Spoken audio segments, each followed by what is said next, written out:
This is very, you're such a rock star. I'm going to be like, hello, Los Angeles! But I'm restraining myself. I've seen your events, they're not so shabby. Yeah. So we don't have a ton of time to talk because we will be revealing the cover of Chain of Gold, which I already got a glimpse of, and it's beautiful. So I'm going to talk to Cassie and ask her some deep, probing questions for like 20 minutes-ish, and then we'll do an audience Q&A. We probably won't be able to take too many questions, just a few.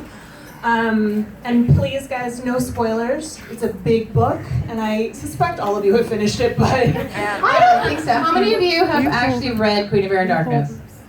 okay, I don't know. I read a book in a series of them. Like, Chapter 4, okay. That's not bad. So no, if you ask questions, please no spoiler questions. Be kind to your fellow readers. You can ask Cassie when you come up behind. Yes, you're always welcome to ask when you come up. Yes.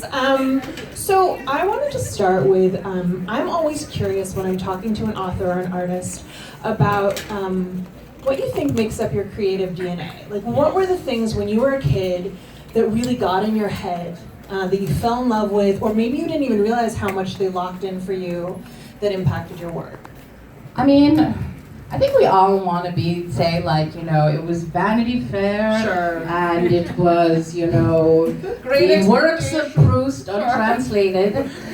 But it's actually always a very weird combination, I think, of things that were mushed together that you read when you were younger. So for me, kind of a strange blend of, there's some Jane Austen, there's some Lord of the Rings, but there's also some much less artistic stuff in there. There's V.C. Andrews, definitely, which I loved when I was 11 and has a lot of really weird stuff. I reread them and was like, oh my God, these are bizarre. But I love them, so you get a lot of like gothic, weird stuff in there with that.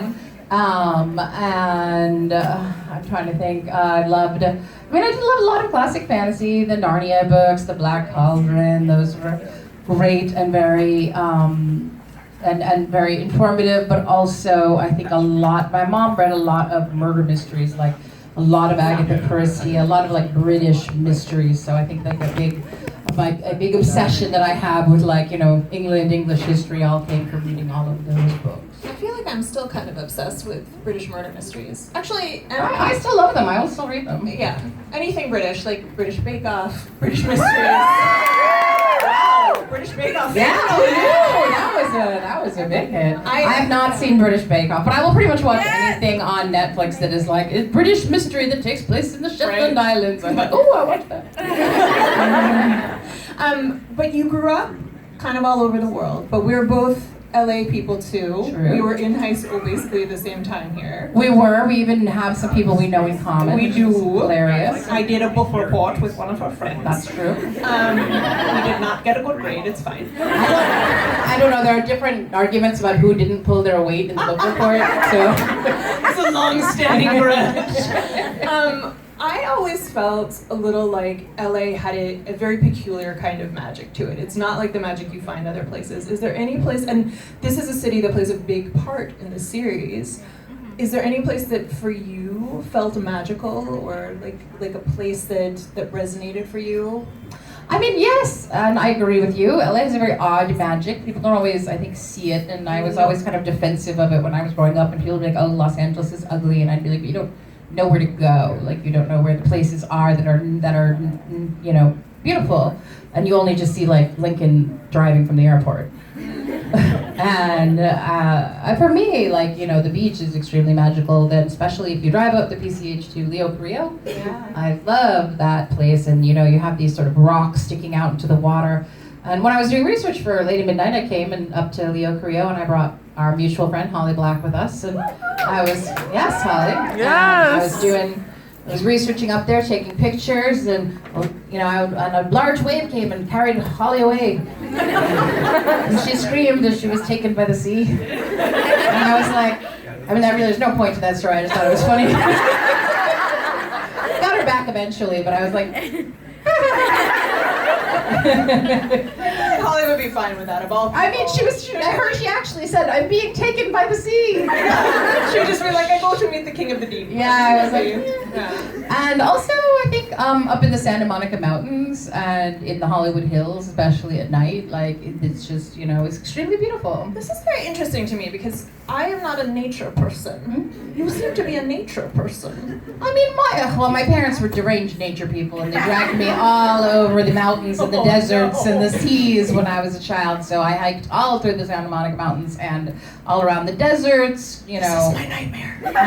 You would not have liked it. They made me rappel down rock slopes and stuff. You know, it was like cruelty. But but it did give me a very good picture of basically all the natural areas around LA. So actually, I would also say the desert. Like if you've been to Joshua Tree, it's a beautiful place, exactly, and it's so unearthly and it's like a moonscape.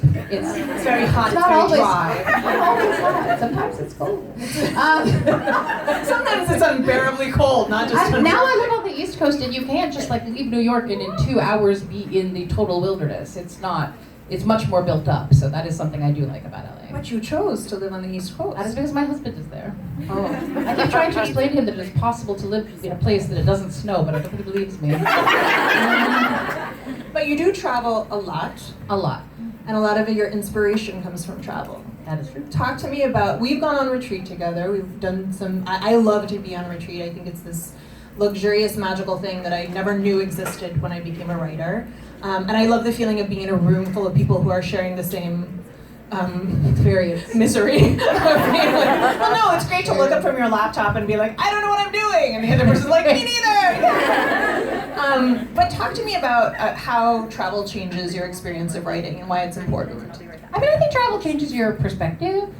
And I think it gives you a sense of, I don't know, the size of the world that the place that you live and the people you know are not everything. And I think it did change the way I wrote the Shadowhunters books because I always think of Buffy the Vampire Slayer, which I did love and was a big influence. I didn't mention it's not books, but big influence. And for those of you who've seen Buffy, there's only one Slayer, but there are vampires all over the world. So I always felt bad for the people who didn't live in Buffy's neighborhood. And I was like, I never thought about that. Right, she's dealing locally with a problem that is clearly global. Just like even if you're in like San Diego, you are screwed. Right, she can't get there fast enough to deal with your shit. No. Sorry. I apologize. And like if you're in like Moscow or Shanghai, she will never get to where you are and you'll just be devoured. So I was like, this just doesn't seem like a good system. Much as I love Buffy, there must be a better way to make sure that everybody in the world is protected.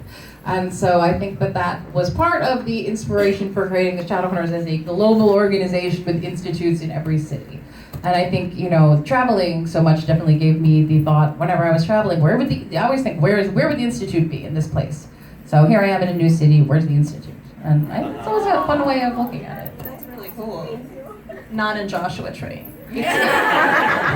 There's just not enough people there to really make it worthwhile to put an institute there. There's a reason. Okay, I know. I'm gonna get angry emails from Joshua Tree lovers. It's very hot. Okay. I spent one night there where I was so cold I almost died. When you woke up by 8 a.m., you were so hot you were Yeah, that cooked did in your happen, tent. but it was very cold during the night. Our people wandered the desert a long time, Cassie. That's There's no true. reason to go back. Okay. That's what my mother says to me about Brooklyn. They have delicious snacks in Brooklyn. Very good bagels. Okay, so travel is a big influence, and you've built this world that has been kind of ever expanding. For those who don't know what's coming, this is the end of the Dark Artifices. Yes. And we're about to embark on the Lost Hours. Yes. And yes! but then we also have the Wicked Powers to look. That's also true. Yeah. Right. Oh. I like to know where everything's coming so I can anticipate. But you also have your first novel for adults coming out too. That's true. Yes, queen! I heard the story of where you got the idea for this and I loved it, so I'm going to force you to share it again because I loved it so much. Okay, this is actually something Leigh and I have in common, so I'll also embarrass her. She also has her first adult novel coming out soon. Much sooner than mine. I like to call it a novel for adults because adult novel sounds... Adult novel sounds a little, boom chicka bow. So I was watching reality TV, which I do more often than I like to admit, and it was a series about people who have been in terrible, I think it was I Shouldn't Be Alive, that series, which I love because you know that they are going to survive because otherwise it would be called I Am Dead. And it was a guy who had been kidnapped and forced to be the body double for one of Saddam Hussein's sons, who he had to spend a lot of time with, and the guy was terrible. He was, basically shackled to his side while he murdered and pillaged and did terrible things to people, and yet he was forced to be with him, and in some ways he was this guy's only friend. Because he was supposed to protect him, and even stand in for him, and he was the only person that Uday Hussein had to talk to.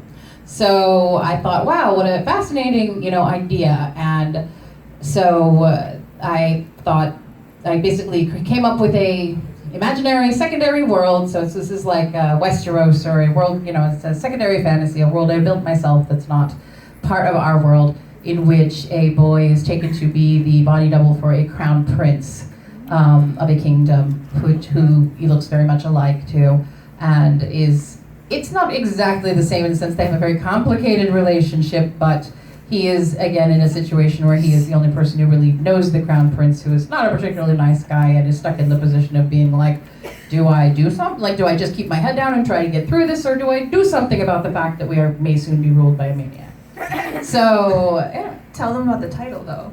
Oh, right. So there's a point where in the reality show, and I have no idea if this actually happened in real life or not, but where the guy's I don't want to do this job, and his boss is it's too bad, you're not a real person, you're just a bullet catcher. And so I called the book Sword Catcher. Oh, I think that's right. Smart lady, I love it. So I'm going to ask you the question people keep asking me in the hopes that you'll have a better answer than I do. Oh no! Yes, right away. Which is, why adult? Why I love writing YA. I know you love writing YA. We've continued to write it, and obviously you have these 2 new series, so it's not going anywhere. But what was the difference in this story that told you that this is adult and not another young adult series? I mean, it's true. I could have been YA. It could have worked as YA probably, but I was really not. I mean, I think when you attach to a story, you sort of attach to the idea of characters at a certain point in their lives. And with City of Bones, when Jason Clare Leigh came into my mind, they were teenagers, and I don't know why, they just were. And I knew immediately this was the story about teenagers. And I think that what makes an adult book is not the bow chicka bow factor, but the fact that you're talking about people who are older and they just have different concerns. They feel differently about the world, they feel differently about their identity, they're in a different place in where their identity is growing. I think that's why a lot of times when we see, people make, I was thinking about Rick Riordan's adaptations of his books, and they change the ages of the characters, and I was like, you can't change the ages of characters without changing those characters. Because what is appropriate behavior for a 12-year-old is not appropriate behavior for a 16-year-old, and what is appropriate behavior for a 16-year-old is inappropriate for a 21-year-old. So you wind up with this really weird situation where the characters are not acting, they cease to act like people because they are not acting the way you would expect somebody that age to act. And so I feel like that is one of the things that has specifically struck me about the differences in writing YA and the differences in writing a book for adults, is that you're addressing the concerns and feelings that people who are in adulthood have, rather than the concerns and feelings that people who are in their years of being a teenager have. Yeah, I feel like there's something finite in the way that we write YA. You're trying to get to the revolution, or you're trying to get to the big battle, or you're trying to get to the prom, or whatever it is. They can all be happening at once. But you're trying to get to sort of that moment, and that is the moment that the series ends, as opposed to this kind of longer view of adult fiction. Yeah, no, I think that's true. I also think that the way that people relate to their family members is completely different. Sure. Like the way that you relate to your siblings when you are 16 and the way that you relate to your siblings when you are 25 is hopefully completely different. Yeah, if you're making the same decisions like at 36 as you are at 16, like. Well, right, that's not why you can't like age up characters without thinking about their difference in age, because say you have, 12-year-olds chasing each other around, hitting each other with teapots, then you're like, I'm gonna make them 30. Same scene, they're chasing each other around, hitting each other with teapots. It's suddenly really weird. Yeah. And you're like, there's something wrong with those 30-year-old guys who are hitting each other with teapots. Go figure. Curious that. Okay, so I think I'm gonna go to the audience because I bet there are a lot of excited people with questions. Any hands? Oh, okay. Start there. Well, Cassandra, I guess you heard about Shadowhunters, the TV show ending next year, right? Uh-huh. If they do make a spin-off of the show, which series adaptation should they do? The Infernal Devices or the newly Dark Artifice? Well, they don't own the rights to anything except the Infernal Devices. But they are actually working on the Infernal Devices and making and developing a series out of it. So.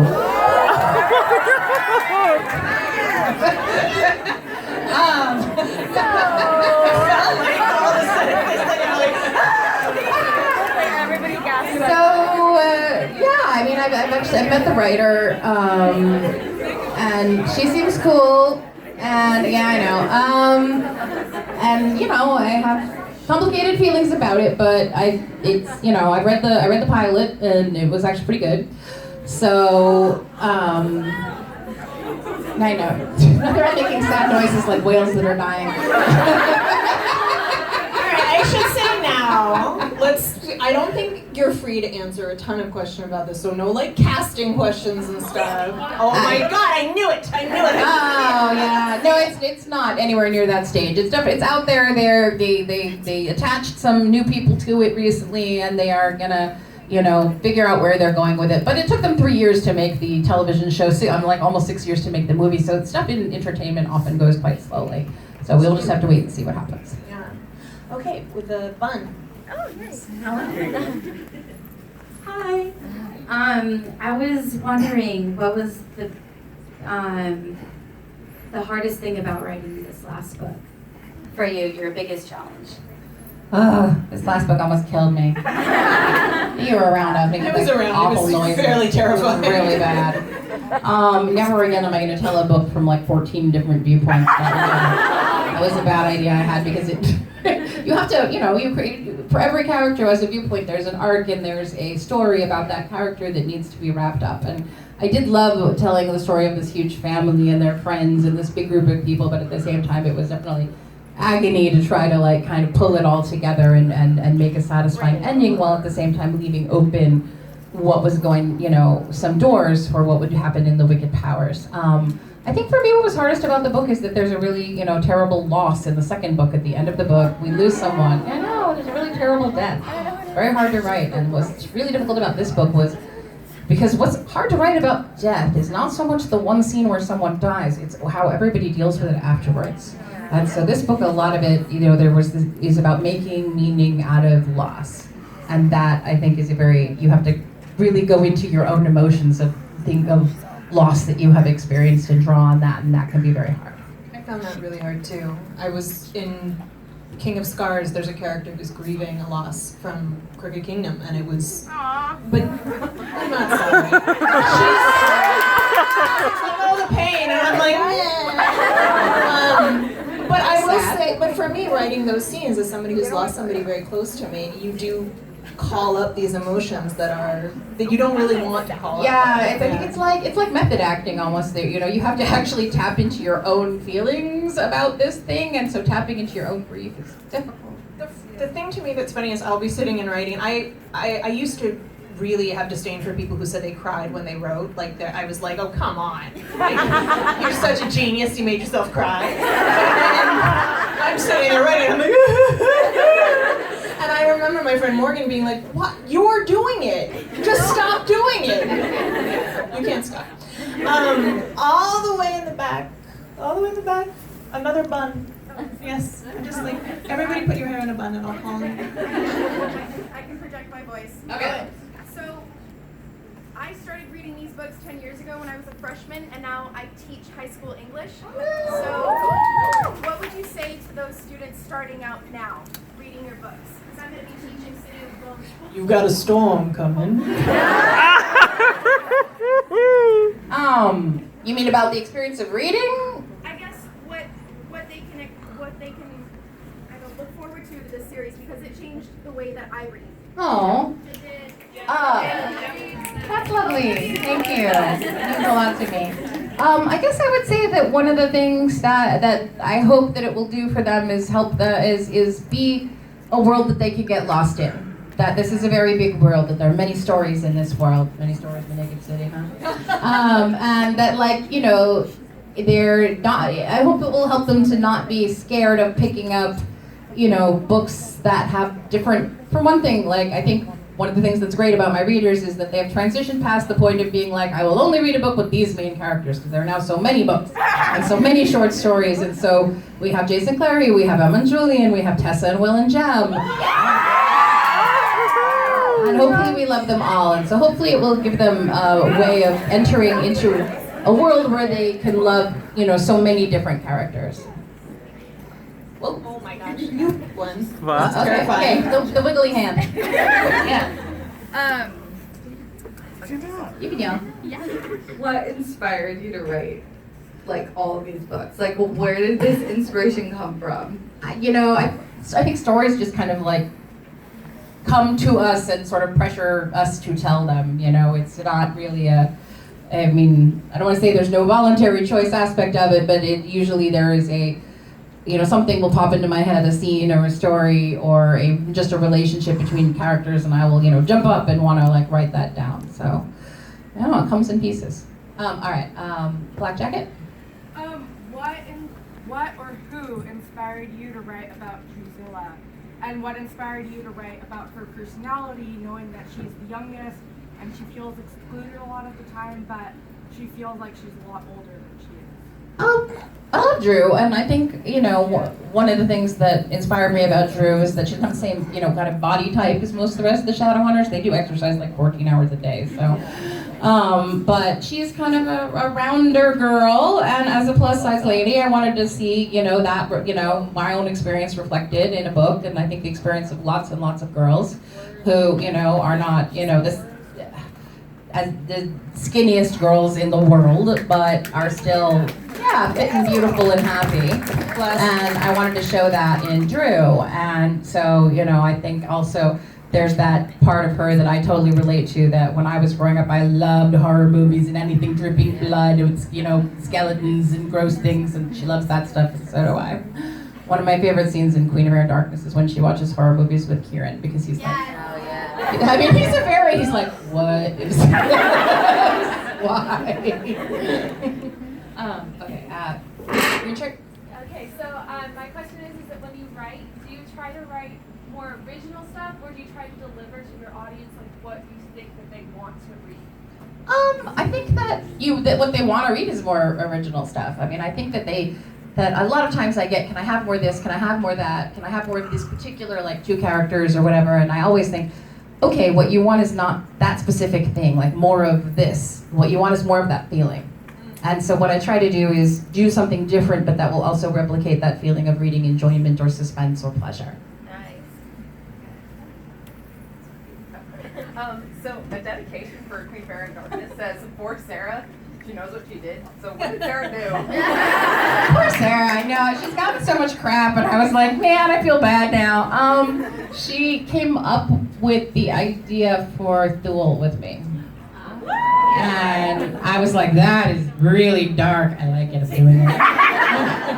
Okay, right, blue wristband? Actually, you all have them. I'm sorry. That was bad. I know. It's all of you. First, I want to say thank you for letting this experience happen, because so many authors don't, and it gets us to interact with you in a great way, and we really appreciate it. For advanced, she kind of already talked about it. What is the, like, biggest con and pro of advancing to adult writing and, like, avoiding that, like, 50 Shades of Grey, Game of Thrones type, like, with, like, oh, you're writing adult fiction, so it's obviously, like, one of those two things. What is the, like, hardest thing to get over that or go around that? how you said like the bow chicka bow wow. Well, I am a little confused about what 50 Shades of Grey and Game of Thrones had in common, but I am curious. Oh yeah. A lot of boobs. Like when you hear adult fiction, people think of it's just how you say like the bow chicka wow wow. It's all just that. How do you get around that? I mean, for most of the world, adult fiction is fiction. It's just fiction. That's true. Like, what we write is children's fiction. And I think we spend a lot of our lives trying to kind of shake off what comes with being told that you're a children's writer, which is that you must write a certain kind of book that is very didactic and sort of tells people how they should behave, and that is very moralistic, and that doesn't represent people the way they actually are, but represents a kind of people the way that they should be. And I think that is some of the things that we struggle with, and not having yet really gotten into the world where I am an adult writer, that is something that I'm actually glad, that is one of the things that I hope not to have to deal with, but I do find it very frustrating when it is something that is aimed at us. How do you feel about it?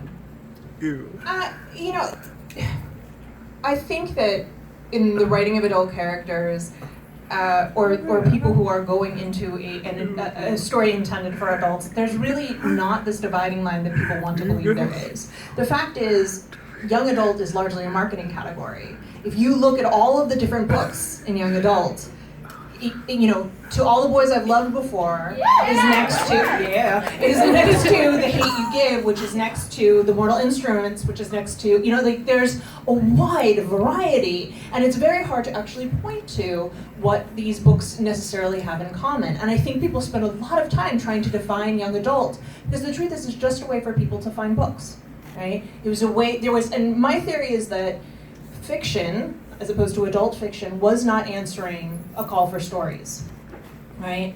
And it's why people attack young adults so readily, right? Because they hate the idea of people like you moving markets, right? When you start to control the money, that's when people start to pay attention. And the first strategy they try to employ is to make you embarrassed about what you're reading. And I don't think it's a coincidence the majority of people who are creating that work are women. So as I enter the adult world of fiction, I suspect we're both going to have to deal with a lot of people saying, who have disdain for us and contempt for us. It's the nature of being a genre writer. It's the nature of being a young adult writer. And I really don't care. It used to drive me crazy and make me sad, and I'd be like, but I want to be credible. And now I don't give a damn, because I'm like, well, I sell books. So, Anyway. That's a good attitude. Okay. There are people way in the back. Way in the back. Well, like I see a purple hand pen there. There's somebody with a purple pen in hand. Yes. Shout your question. Can't hear you. No, really, I can't hear anything. No. Hold on, just a second. You can do it like telephone style. Say the question.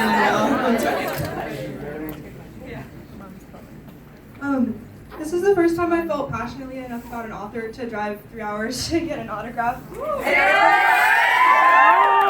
I was wondering if there were any authors or celebrities that you would do this for as well. Other than me.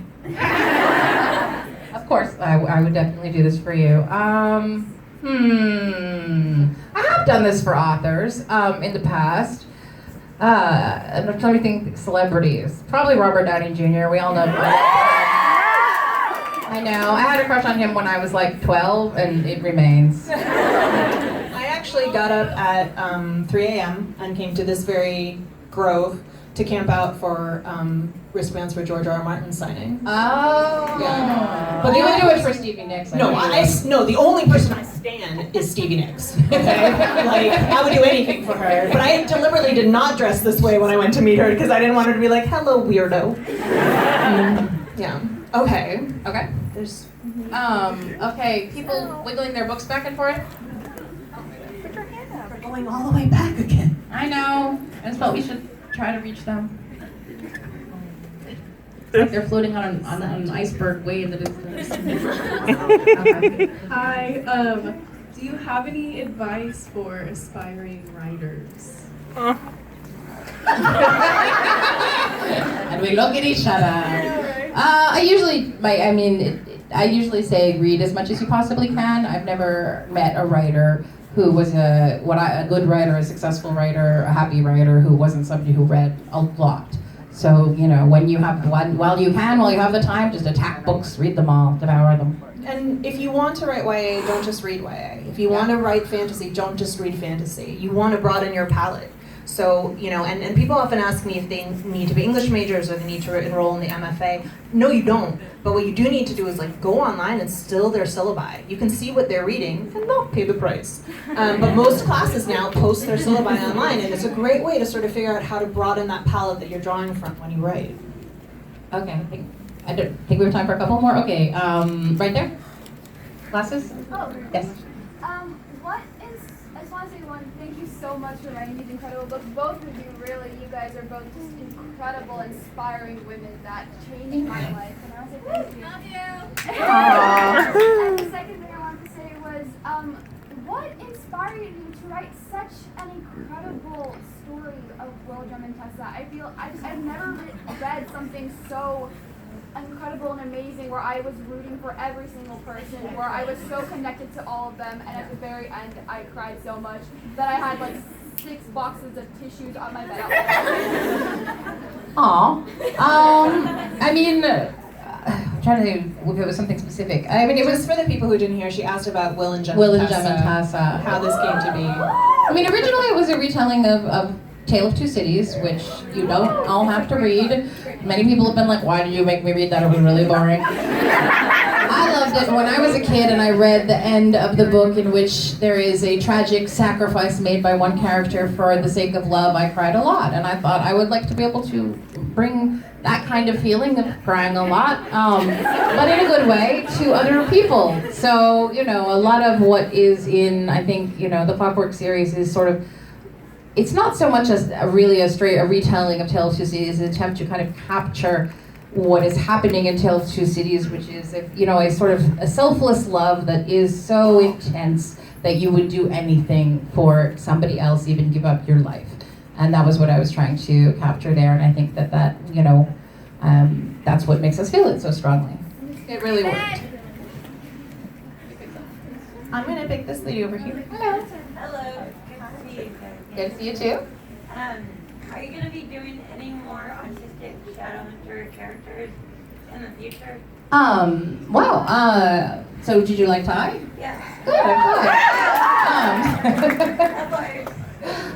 I think there's definitely a space for more Shadowhunters who are on that spectrum, but I probably wouldn't reproduce Ty exactly. You know, and I think that there's definitely, you know, spaces to write characters who are, you know, have ADHD or characters who have dyslexia and kind of dive into that. And it's been wonderful, like writing Ty and experiencing that. And we're going to see much more of him in the Wicked Power. So I think in terms of neurodivergent characters, I want to kind of spread out and do, you know, characters that are, you know, might diverse. But I'm really, really glad I feel like Ty. I really appreciate that. One more. Or do we need one more? How much time? One more? One more? Oh boy. Oh man. Okay. This is tough. A lady with the glasses Okay. and the gray shirt. I made the call. There you go. Now they can't blame you. That's right.